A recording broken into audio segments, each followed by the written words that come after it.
So, I'm going to start off initially just by talking about the warranty of habitability. And so I get it's the basis of what is even why you would be taking your landlord to housing court.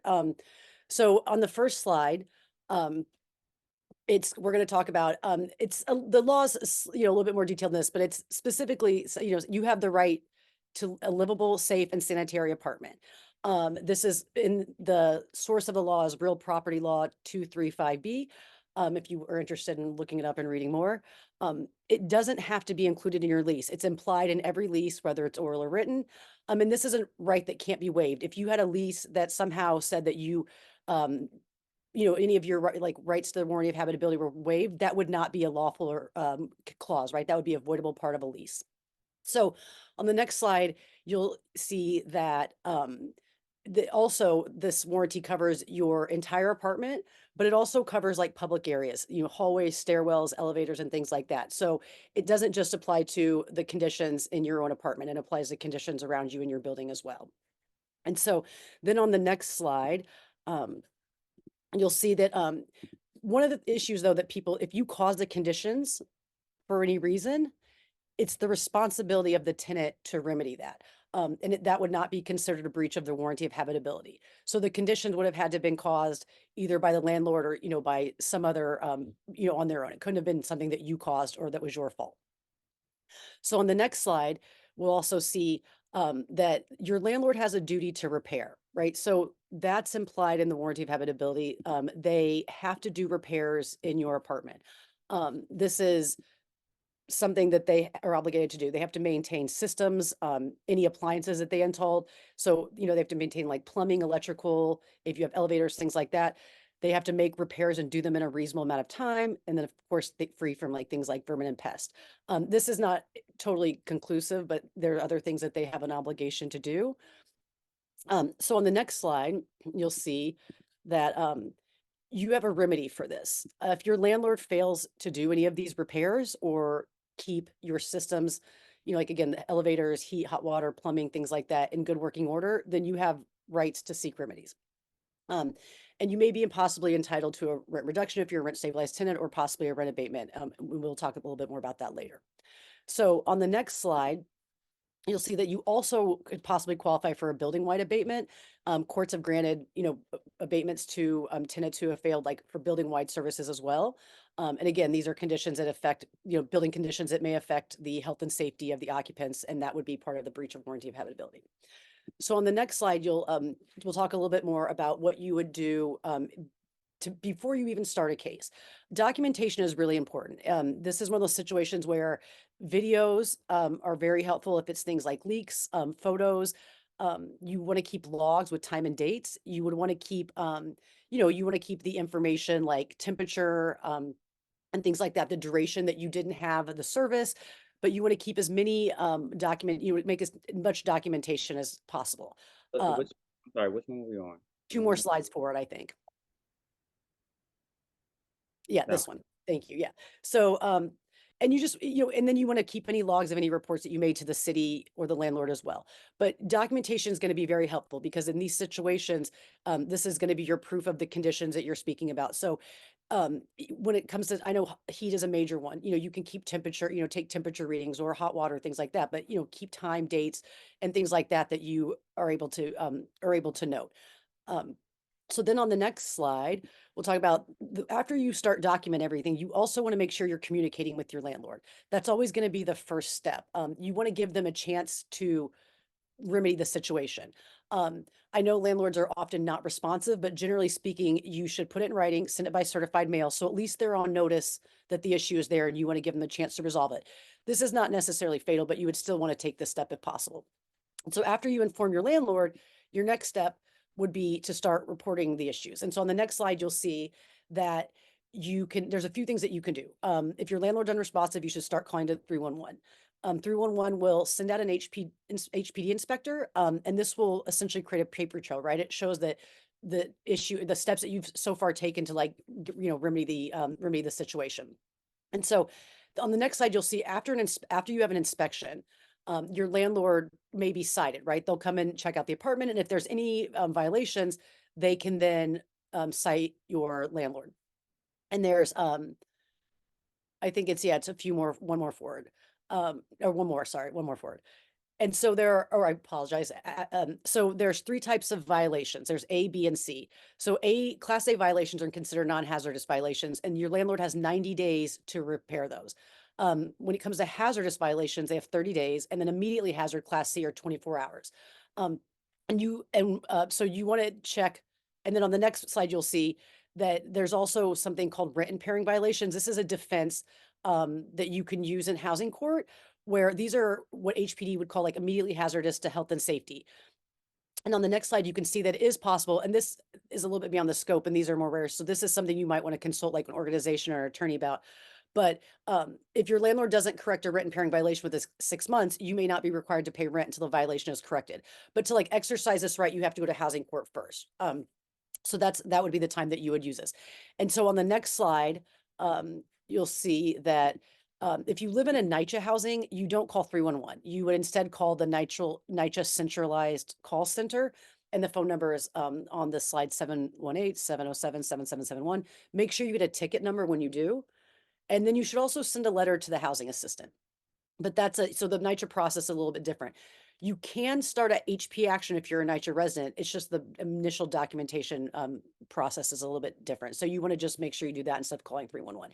And if you call 311, they should, and find out you're a NYCHA, they should direct you to do this.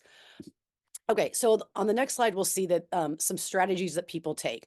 Frequently, people will withhold rent, go on a rent strike to try to compel their landlord to do repairs. Um, your landlord will then eventually likely initiate a non-payment case against you in housing court, and then you would use the breach of warranty of habitability as your defense. This is something that we would encourage you, if you do undertake, that you would seek the assistance of an attorney or get legal advice, because you are at risk for eviction anytime you go to housing court. So you always just want to make sure you're taking the right steps to hold, and when you do withhold the rent, you should be putting it aside in the future case to try to negotiate, get the repairs done. And then you may try to argue for an abatement or not to pay the full rent or something like that, but you're going to eventually still then have to pay the rent. So you should hold on to it if you do take this strategy. But on the next slide, you'll see that there's another strategy as well.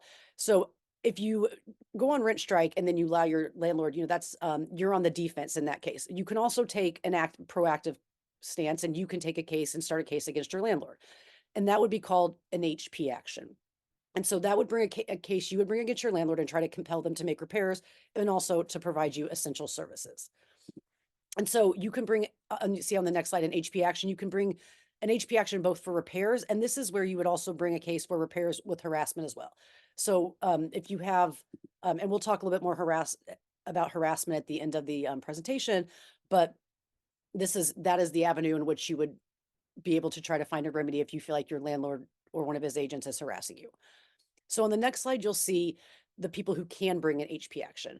So if you can bring an HP action, if you're a tenant with a lease, if you're a month-to-month tenant, a subtenant, a roommate, even if you're a licensee. But if you do have no legal rights or you're a squatter, then you won't be able to start an HP action. So on the next slide, you can see that you could some other details, like you can bring an HP action just as yourself, or you can get together with a group of your neighbors in your same building, and you can bring an HP action together. Sometimes people do that just to consolidate if they're the similar issues. And sometimes even if you start separate cases, they might later try to consolidate them. And you always have a right not to. You get to choose how to hear your case. This is your choice. But they might try to put them together. So it's up to you to decide if you want to do it individually or come together with a group. And that just depends on your specific situation. And of course, that's something that like you might want to reach, if you do something like that, you might reach out to an organization and get a little bit more insight on the best course of action for your specific case. So on the next slide, you'll see that who you can bring an HP action against. I'm sorry, who can bring it? What types of places if you if you live in a rental, a co-op, if a condo rental or a condo common area. Again, if you're a NYCHA or if you live in a city-owned building. These are all people who, or if you live in these types of buildings, that you're able to bring an HP action. So on the next slide, we'll see what conditions qualify. So any conditions that violate housing laws, the multiple dwelling law, the housing and maintenance code, and other laws would be conditions that qualify.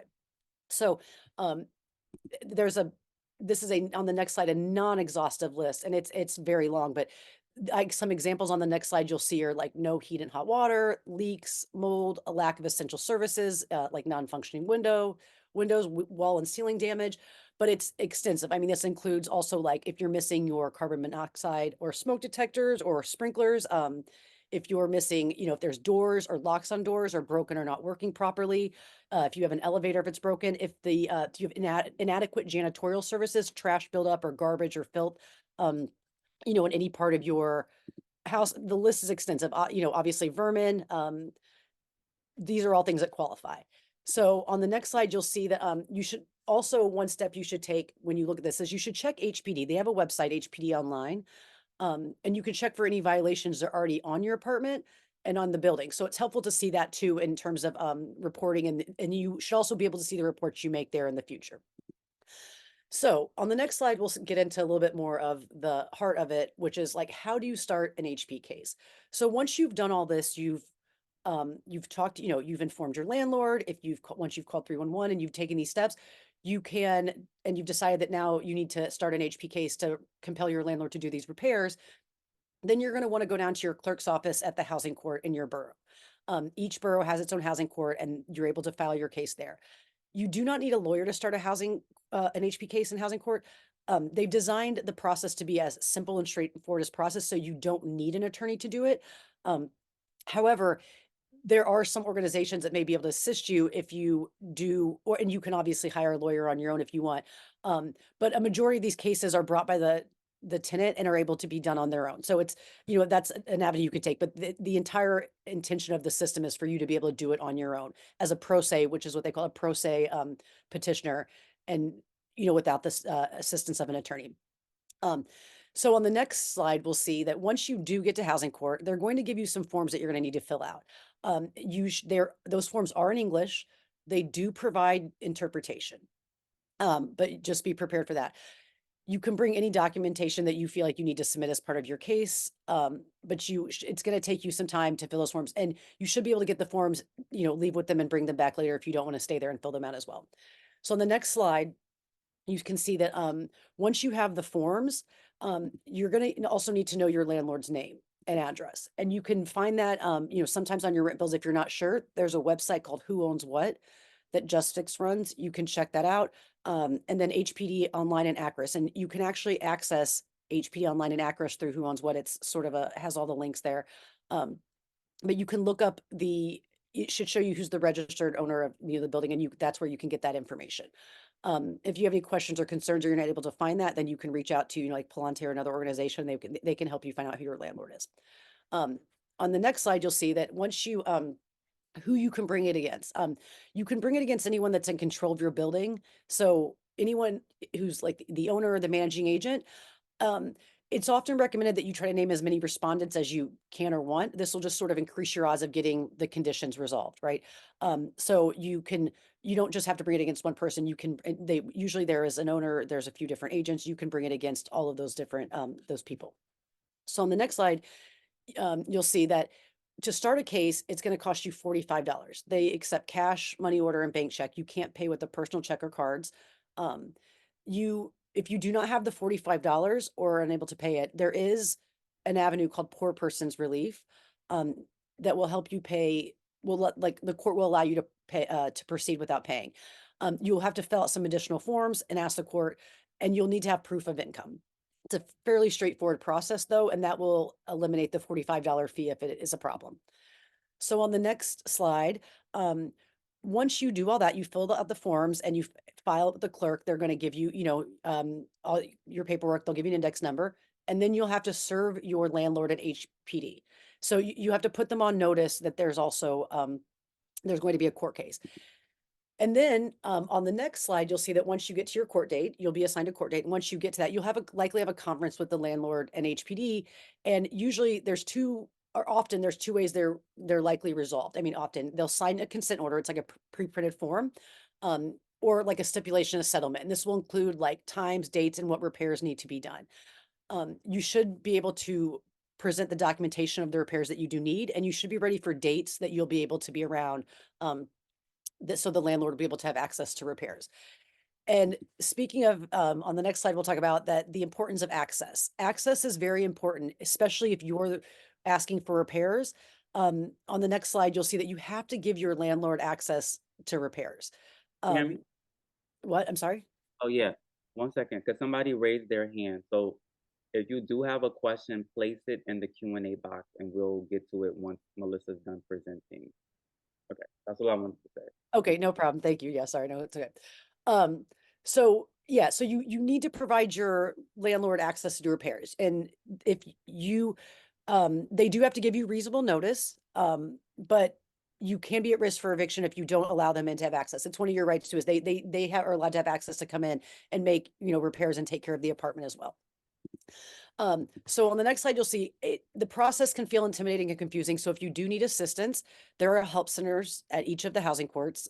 There is also a Housing Court Answers. It's a nonprofit. They have informational tables and a hotline you can call. You should definitely feel comfortable asking for help. It's very confusing, and there are people who assist with the process. And also on the next slide, I mentioned, there are other organizations who assist people, such as like Palante. I know Met Council does, but they don't necessarily represent tenants in housing court, but they can assist you through preparing your case and how to file it or what to expect, or if you have any further questions. So on the next slide, I just wanted to talk a little bit about and go back to harassment because I know this comes up frequently, and what they define harassment as and how it would apply. But so the actual legal in this, in housing court, the definition they use is it's an act or omission on behalf, it doesn't have by or behalf of the landlord, that causes or intended to cause any person who is entitled to occupancy of the dwelling to vacate or surrender or waive any occupancy rights. And so this can include like things like force of threats, the repeated interruptions of essential services, frequent filing of like when there's no reason to have court actions, they're frequently filing cases against you for no reason. If they remove your possessions, if they tamper or mess with the doors or the locks, or other substantially otherwise interfere with your, your comfort or your unit. And I wanted to get back to the repeated interruptions of essential services. That is, and on the next slide, you'll see that's the ongoing failure to do that may constitute harassment as well. So if you've continually given your landlord notice that the landlord, that the you'll see on the next slide, if you have continually given your landlord notice and they haven't fixed anything, oh, sorry, one more slide after that, then that can also be considered like harassment. So if you should again keep documentation of that when you file an HP action, you can include harassment as part of your HP action as well. There's an HP with harassment action. And then you can seek a civil penalty and an order by the court for the owner to stop doing those, behaviors and to stop harassing you. And so I feel like that, frequently comes up. And so I think that that's just an important part of it. If you feel like that's the case, again, this is, keep documentation. And you might want to seek an attorney, if you want some support through this or some, an organization who might be able to give you a little advice. So on the last slide, we'll see some like general suggestions, which I think are always just generally helpful, is you should always request your rent history. That's even if you think your, apartment's rent stabilized, you want to know what your legal rent is. But most importantly, or if you're being overcharged, but if you want to know what amenities your landlord should be providing, because often if you're in a rent stabilized apartment, your landlord may have amenities they would have to be providing you. And so you would want to look that up. And then also who owns what, which we mentioned earlier, that's where you can just look up things like, details of your building, but also whether they're, if they are supposed to be registered by law, if they've done that, they have a certificate of occupancy and things like that. So it's just always helpful to do a little bit of research and check into your building and, know where you live and know who your landlord is. So I appreciate your time. And on the last slide, we'll switch to the Q&A. I feel like that was a lot of information. So if you have any questions, please let me know. And then we can discuss those further. Thank you so much, Melissa. So we're gonna start with the first question, which is how can I get my landlord to make repairs if my super keep keeps ha with I'm sorry.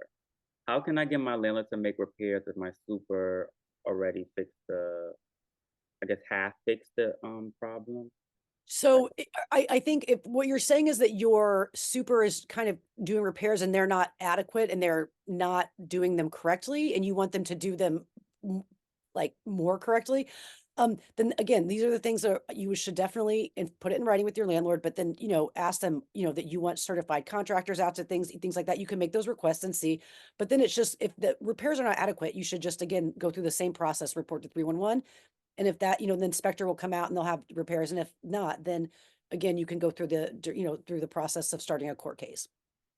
Because yeah, you are entitled to, get the repairs done and done correctly. Okay, thank you.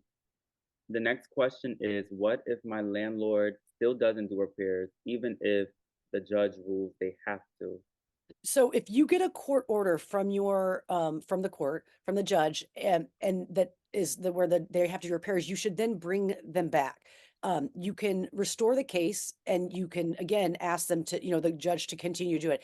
And there's some more extreme steps, after that process, but that would be the first step is doing that. And if you have done this on an ongoing basis, this is where I would reach out to either Palante or an organization um, to discuss like next steps. Especially if this is like a perpetual ongoing problem. But yeah, Okay, you should be able to restore the case and, because the judge should be able to hold them accountable. And I've seen judges go to apartments to check things out. So I mean, the judge has an obligation to clear like certain things like the Class C violation. So the judge has some, discretion to do certain things like that. So definitely restore your case and tell, and bring it back to the court.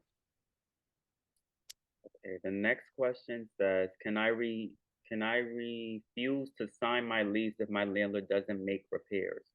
So you can do anything you want, but that will open you up to a court case. If you are rent stabilized, that would open you up to possibly a rent renewal issue. You might be taken to court for failure to sign a rent renewal lease. And if you're not rent stabilized, your landlord could potentially move to evict you.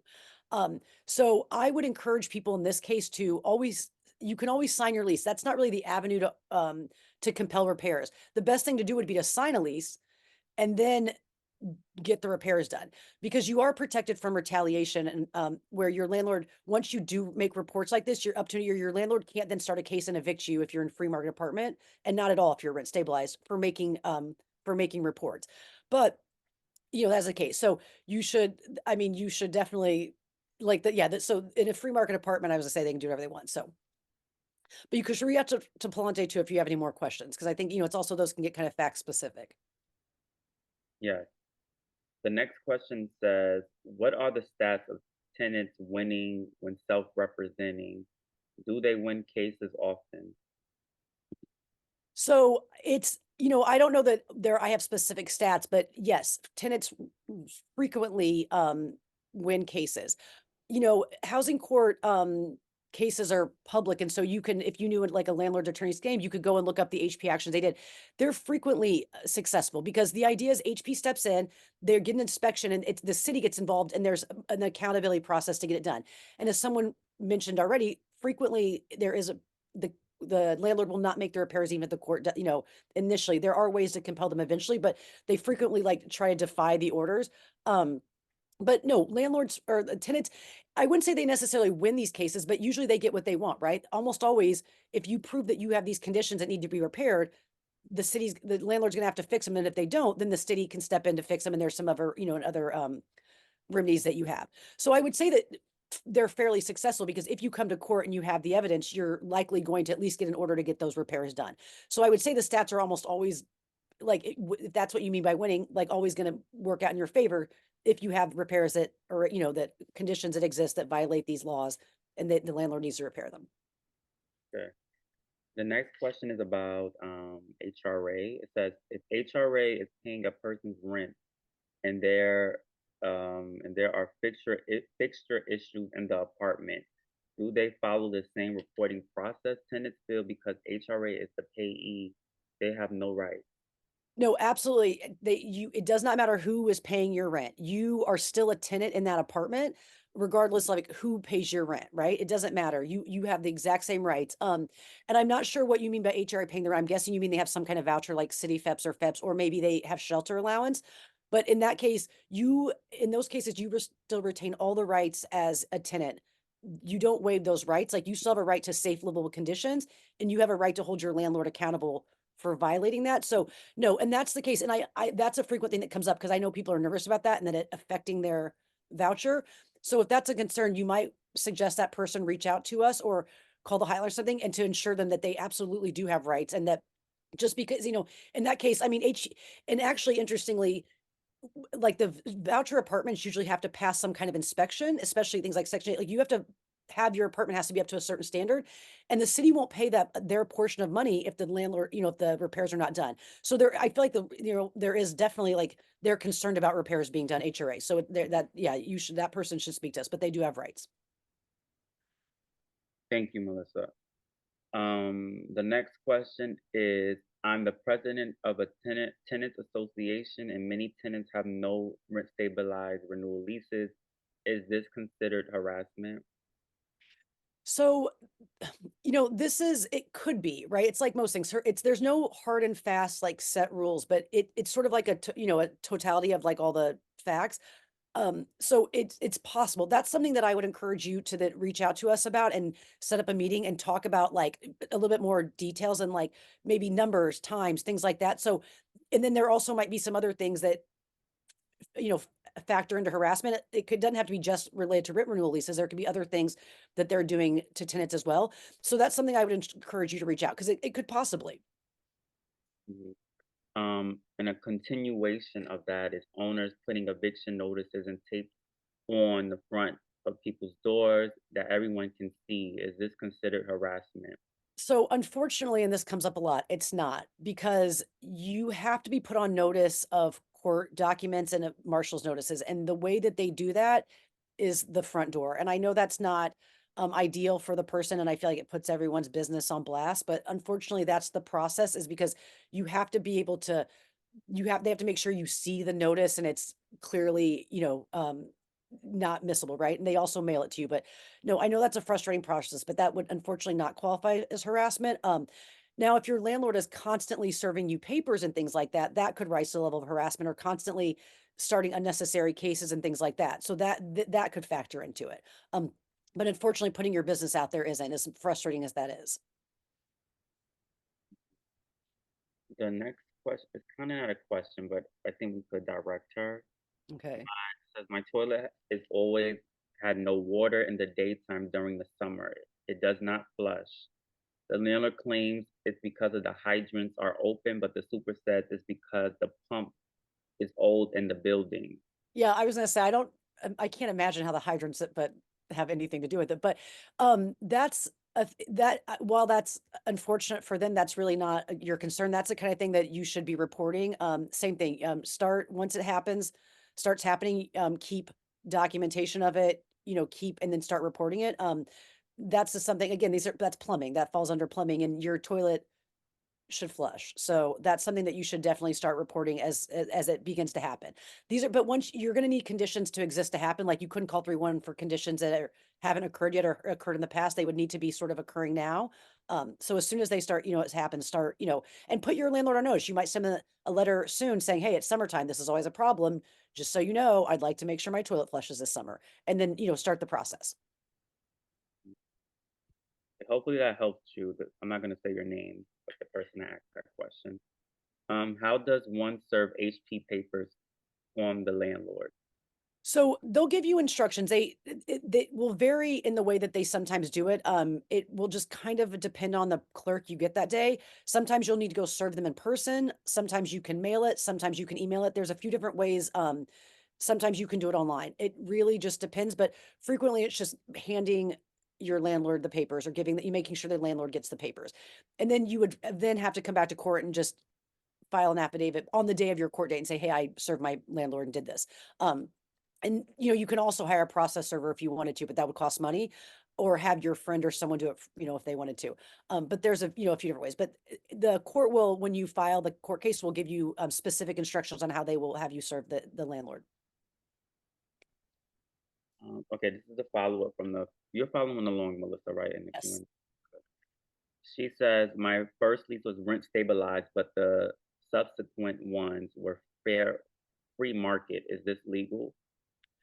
So it really depends. Do you know if your apartment was rent stabilized just as a matter of rent stabilization or if it was under a tax program? You should have gotten notice if anything was expiring.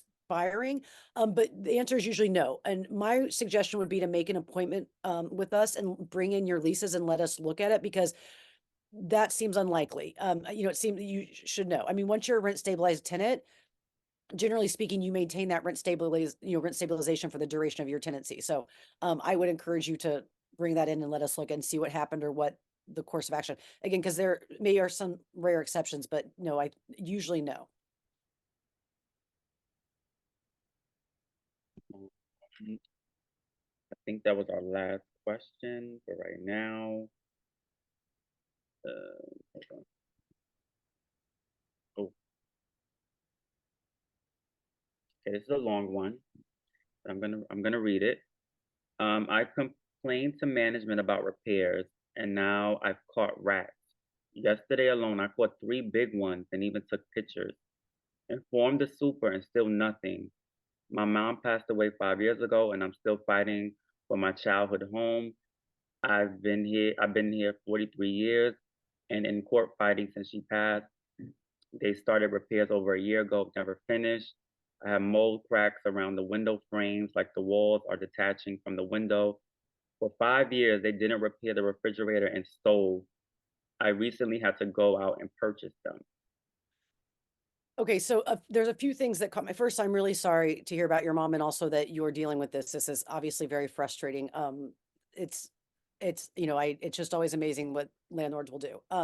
So I'm sorry to hear that you're going through these things. The first thing is this is I would immediately be sending a certified letter and start the process and start calling 311. I mean, especially for rats. I mean, that's a pretty straightforward breach of things. So this is just like a classic case of obviously doing this. And it's when you're in court though already, you can assert breach of ward of habitability as a defense in court. And so if you're already in court though, you should be able to ask, and it says that they started repairs, you should be able to ask who, if you're getting a have representation, or even if you don't, you should be able to go to the court clerk and file a motion to bring the case back and ask for repairs to be done. But if repairs were not a part of that case, you would then need to start a separate case.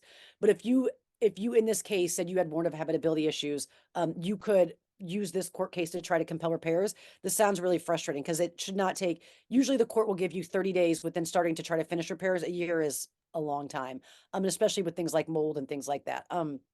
And so, as far as if you purchase your own appliances, that's a little bit of a trickier area because there are cases where you're allowed to purchase things and deduct from the rent. But there would be some rules in place on how you might want to do that. So, depending on how you'd want to pursue that, that's something that I would say reach out to us or reach out to an attorney and talk a little bit more about how you might go about doing that. If you have to, make or buy appliances or make repairs on your own and spend money out of pocket. Mhm. The But yeah, next, I would no, I said I would definitely be calling 311 for the rats, like, immediately. I'm sorry, that's really frustrating. right. Or the Department of Health too, right? No. Yeah, you can call the, yeah, Department of Health. Yeah, I would be reporting rats, like, regularly. The next question is: Are emails considered a paper trail versus certified mail? So, emails are definitely a paper trail. The benefit of certified mail, though, is that for better or for worse, it's like proof that someone received it. So, it's that you both mailed it and then the landlord received it. So, like, with an email, there's not necessarily a guarantee, even if they received it, that there's some, like, I didn't get the email kind of thing. And so you can definitely send an email, but I would encourage you to also just put it in the mail as well if you are able to. But yes, emails are sufficient in a paper trail in the overall scheme of things, but it's helpful to just at least send one letter certified so you know that they've gotten and you can prove that you like checked off that box. Mhm. All right, so it sounds like, yeah, as a continuation of the last question, if you're in a trial, if you're already in housing court, um, again, I would maybe just because of it's fact specific and you have decrease in services that you might want to just reach out to us and maybe even like we can talk a little bit more about like maybe the specific details, just because it's hard to say without looking at the specific case, really like what you might want to take, what you might want your next steps to be, especially since you're already dealing with your landlord in legal action in housing court. And especially when there's a decrease in services, how you might want to pursue that. So that's something I would encourage you to reach out to Palante or, to services provider and see if you can, get a. Okay. Um.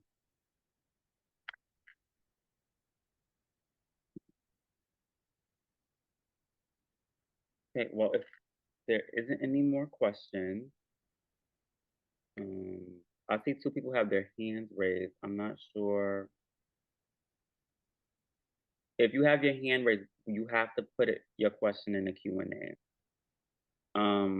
So the person that we've been speaking to for the past few questions, you should just contact us. I'm gonna put the phone number in the chat, um, so we could actually get a full idea and understanding of your housing issue. So the number's in the chat, so you should give us a call tomorrow. We open at 10:30. And in Um, case you can't see the chat, we'll just say it's 212-491-2541. But yeah, definitely give us a call. I think that's helpful if you have like a fact specific question or something, or a question that you're uncomfortable asking, on the Zoom. okay. Can you email us the slides as well? Yes. Can a management company add late fees to my rent if it was not a part of the original lease, which my lease is rent stabilized? No, they cannot. You hit on the important point. If it was not a part of your original lease, they cannot just decide to unilaterally add fees on. So they cannot. In these cases, I encourage you to not pay those fees, continue to just pay your rent. And then they can either. I would encourage you to write a really nice letter, and say, "Hey, this is not allowed. It's not in my original lease." And you can even, if you want, copy that lease, but they should have it. But you can send them a letter and let them know that you're not paying late fees. And again, they can try to initiate a court case against you, but late fees are not a part of non-payment cases in housing court. They only consider rent. They don't look at things like late fees or air conditioning fees and things like that. So it wouldn't be a they couldn't bring a they could try, but they wouldn't have a sustainable case on just late fees alone. So they're really, no, you should not pay late fees. And if you do have issues with your landlord again, and they give you pushback, you can reach out to us and we can give you a little bit of advice on how you might pursue that further. But no, but definitely write them a letter and just say, kindly inform them you're not going to be paying any late fees. So she followed up and said, "How can you get a copy of an original lease from 1978?" I'm not sure there's like not a guarantee way. You're saying you don't have your original lease. You can try to subpoena records and things like that. I'm not sure or if you're the original leaseholder. Why don't you reach out to us? And I can give you a little bit more information, look and see about the best way to try to figure out how to get your original lease. Okay.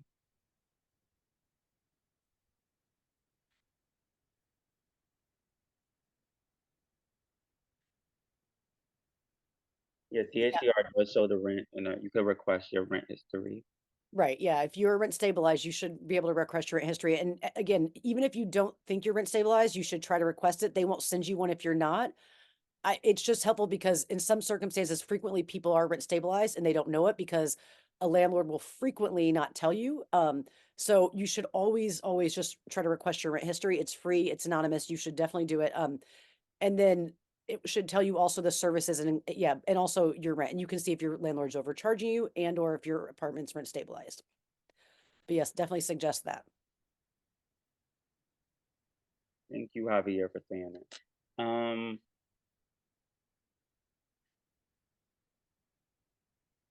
Okay. So if nobody has any more questions, we're gonna conclude the webinar tonight. Um, I want to thank Melissa for being here with us tonight and providing us with all this knowledge and the resources, and for those really informative slides. Excuse me. I hope this webinar was informative for all those who joined. I think the takeaway is to advocate for your safety when it comes to your home. Landlords are obligated to make repairs, and if they are not, you should hold them accountable by either contacting 311, contacting the HCR, or taking them to court, or finding an organization that can help you. And if you want to discuss a case further, my office is open at Palante Harlem. I put our number in the chat, but I'll say it again. It's 212-491-2541. And so we can further assist you.